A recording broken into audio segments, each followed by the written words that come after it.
Aliansi Umat Sulawesi Selatan pernyataan siap menyikapi kondisi saat ini dengan gugurnya 6 orang syuhada dan ditahannya Imam Besar Habib Rizik Syihab, maka kami dengan ini menyatakan sikap sebagai berjuang menegakkan keadilan dan melawan kezaliman demi keselamatan agama, bangsa dan negara, baik IBHRS bersama kami ataupun tidak bersama kami, dari arogansi kekuasaan yang dipertontonkan oleh aparat pemerintah rezim Jokowi. Mengajak umat Islam untuk meningkatkan iman dan takwa dengan cara bertobat kembali kepada Allah Subhanahu wa taala, memperbanyak zikir dan doa agar Allah Subhanahu wa taala memberi kemenangan kepada kita dan menghancurkan musuh-musuh agama, bangsa dan negara kesatuan Republik Indonesia. Untuk pembebasan IBHRS tanpa syarat. Saya ulangi, menuntut pembebasan IBHRS. Allahu Akbar! Allahu Akbar! Menuntut pembebasan IBHRS tanpa syarat, menuntut diusutnya secara tuntas dan terbuka eksekutor dan aktor intelektual di balik pembantaian 6 orang rakyat yang tidak bersalah, yang tidak bersalah. Ya, saya nggak cerita Habib Rizik ini dari agamanya, tapi sebagai warga negara Indonesia, kok bisa gitu 3,5 tahun di luar negeri, mau pulang itu kita nonton TV, overstay lah, bayar aja dendanya. Kalau bayar dendam, pulang. Padahal di antara berita-berita yang dijelaskan oleh duta besar kita di Arab Saudi, kayaknya nggak ada dosanya tuh dia. Dia ngomong begitu nggak ada dosanya. Padahal itu kebohongan yang mestinya dihukum. Memalukan negeri, menyengsarakan warga negara Indonesia. Image kita sebagai bangsa yang besar ini rusak. Kok bisa gitu seorang duta besar ngomongnya begitu? Selesai kita bangun negeri 2022. Ya. 0%. 0% penting supaya orang-orang baik ini punya kesempatan tampil. Itu kan sampai bikin lagu, campaign kemana-mana. Saya juga jadi begini-begini, dah baru tahu nih. Besok kemana-mana. Sini kita tahu, ini ada tangan-tangan kotor yang bermain. Ini lingkaran kekuasaan. Hanya orang berkuasa di republik inilah yang bisa bermain seperti itu. Mempermainkan warga negara yang kebetulan seorang ulama, seorang beragama Islam. Saya cuma berpikir, seorang Habib Rizik, ulama besar yang umatnya banyak, bisa digituin. Apalagi saya, apalagi guru saya.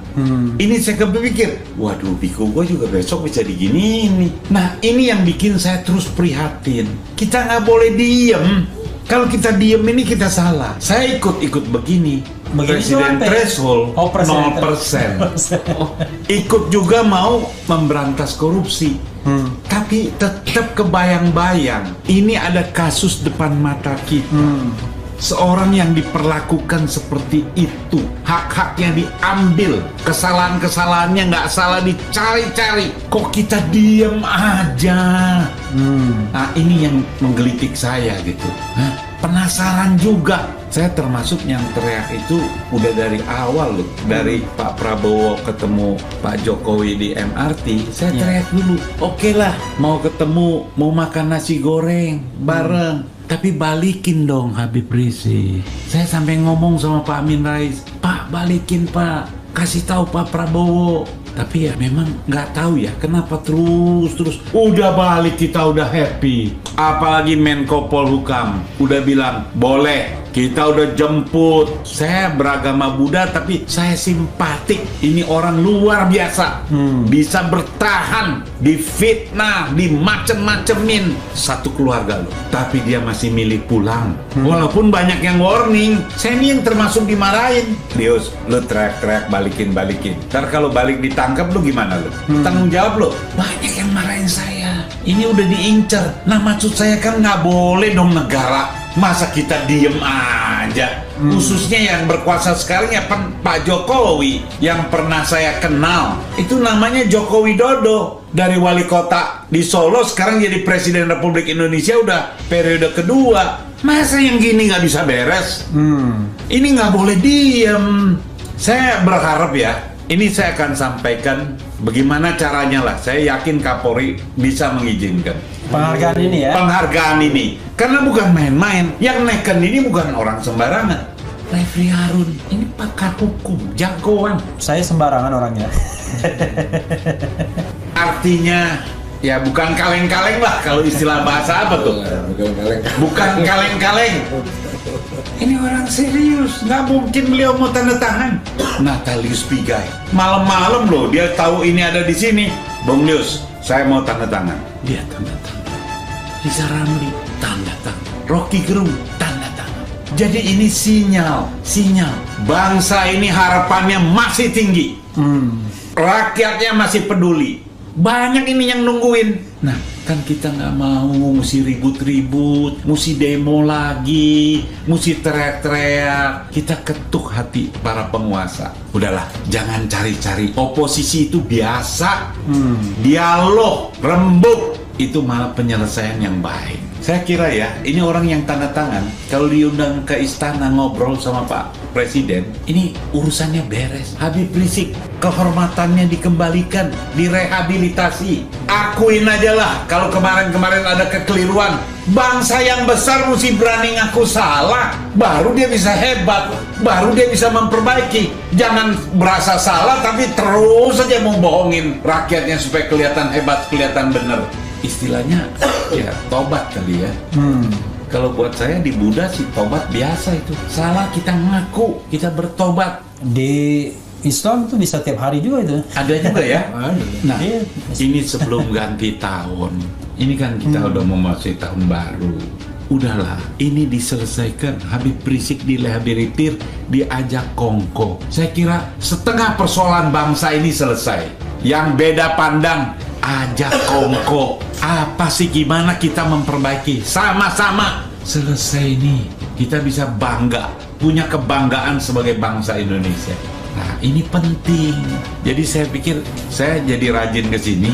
Ternyata saya ngomong di sini soal Habib Rizik, yang nonton banyak kan. Kalau yang masih nyinyir, kembalilah ke jalan yang benar. Amin. Kita ngomong ini bukan kita mau jabatan atau kita mau apa. Kita mau negeri ini baik. Kita mau cepat berubah. Jangan terus berantem. Saya dari malam tuh sampai pagi lihat muktamar Nahdlatul Ulama. Ya. Keren. Lawannya menang tuh. Yahya Stakuf. Yahya Stakuf menang. Terus yang Said Agil Siraj, Iya. itu pada saat speech-nya terakhir kan bagus. Dibalas lagi Yahya Stakuf juga bilang ini guru saya itu. Nah, yang begini-gini ini kan jadi makin umat itu nonton itu semangat. Saya bukan umat Islam, tapi saya tahu ini jalan menuju kebaikan. Nanti ini kalau semua tahanan-tahanan politik, bukan kriminal ya, Iya. tahanan politik yang cuma karena beda pandang, pasalnya itu segala macam lah. Pokoknya Undang-undang IT, penghinaan, ujaran kebencian, lepas, penyebaran berita lepas. Hukumnya itu ada. Pak siapa yang Pak Habibie begitu berkuasa lepas. semua dilepas. Termasuk Budiman Sujatmiko. Kalau nggak Budiman Sujatmiko sekarang nggak bisa enak-enak. Almarhum tokoh buruh juga tuh, Mokhtar Pakpahan. Ini coba udah selesaikan. Pak Presiden bisa kan Bisa. berbuat itu. Jadi Pak Presiden jangan. Ya dia bisa kasih gerasi, ya kan? Bisa kasih amnesti, bisa kasih abolisi, rehabilitasi, semuanya bisa dia. Itu tanya Refri Harun. Beliau tahu jalannya untuk semuanya merasa enak, semuanya merasa baik. Selesai, kita bangun negeri 2022. Ya.